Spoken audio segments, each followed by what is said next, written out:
আলাইকুম। আমি আমিনুল ইসলাম তারেক, আপনাদেরই সঙ্গে আছি, সাথেই আছি। সঙ্গেই থাকুন, সাথেই থাকুন সেই প্রত্যাশায় যে যেখান থেকেই দেখছেন সবাইকে স্বাগত। ভিউয়ার্স, আমরা আজকে এসেছি, এটা হচ্ছে শ্রীপুর স্টেশন এসেছি। শ্রীপুর জংশন যেটা রেলওয়ে স্টেশন, এটা হচ্ছে পূর্বাঞ্চলের রেলওয়ে পূর্বাঞ্চল নিয়ন্ত্রণ করে থাকে এই দিকের এই অঞ্চলটিকে। ভিউয়ার্স, এই শ্রীপুর রেল স্টেশনটি প্রতিষ্ঠিত হয় 1885।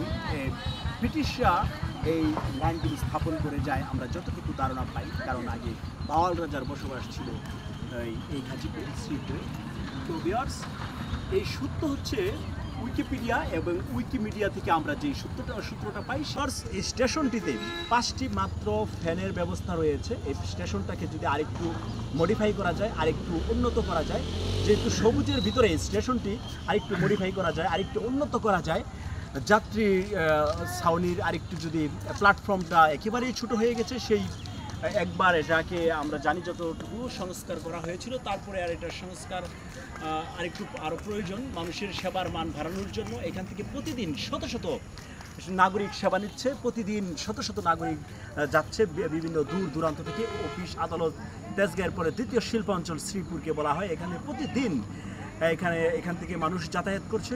এখানে আরও মানুষের এই সবুজ শ্যামলের ভিতরে আরও মানুষের বসার জন্য প্লেস তৈরি করা দেওয়া উচিত, এবং এই স্টেশনটাকে যদি আরেকটু সৌন্দর্যমণ্ডিত করা যায়, এটা গাজীপুরের জন্য, শ্রীপুরের জন্য দারুণ একটা ঐতিহ্য বহন করে। ভিউয়ার্স, এই স্টেশনটিতে একেবারে পরিষ্কার পরিচ্ছন্ন বা নাগরিক সুবিধার জন্য একটা ভালো চৌষাগারের প্রয়োজন, যাতে করে অল টাইম এই চৌষাগারটা খোলা থাকে, এবং এই যে খেটে খাওয়া মানুষগুলি প্রায় স্টেশন বা নাগরিক সেবা, উন্নত সেবার জন্য এখানে ফিল্টার পানি বা একটা ভালো পানি, উন্নত পানির ব্যবস্থা করা উচিত কর্তৃপক্ষের। কারণ এখান থেকে হাজার হাজার যাত্রী, খেটে খাওয়া মানুষ থেকে শুরু করে সর্বস্তরের মানুষ এখান থেকে যাতায়াত করছে। এই জন্য একটা ভালো পানির যেন উৎস থাকে, এখান থেকে যেন মানুষ প্রতিনিয়ত একটা স্বচ্ছ পানি খেতে পারে, সেই ব্যবস্থাটা থাকা উচিত।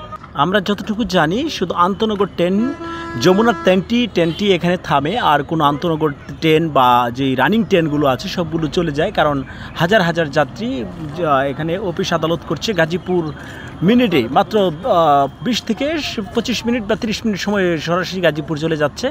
তো বাকি আন্তনগর ট্রেনগুলো যদি একটু থামে এখানে, তবে আরও সেবার মানটা বেড়ে যাবে। প্রত্যাশায় সকলের দৃষ্টি রাখছি, কর্তৃপক্ষের দৃষ্টি রেখে আমি আমিনুল ইসলাম তারেক বিদায় নিচ্ছি শ্রীপুর গাজীপুর থেকে।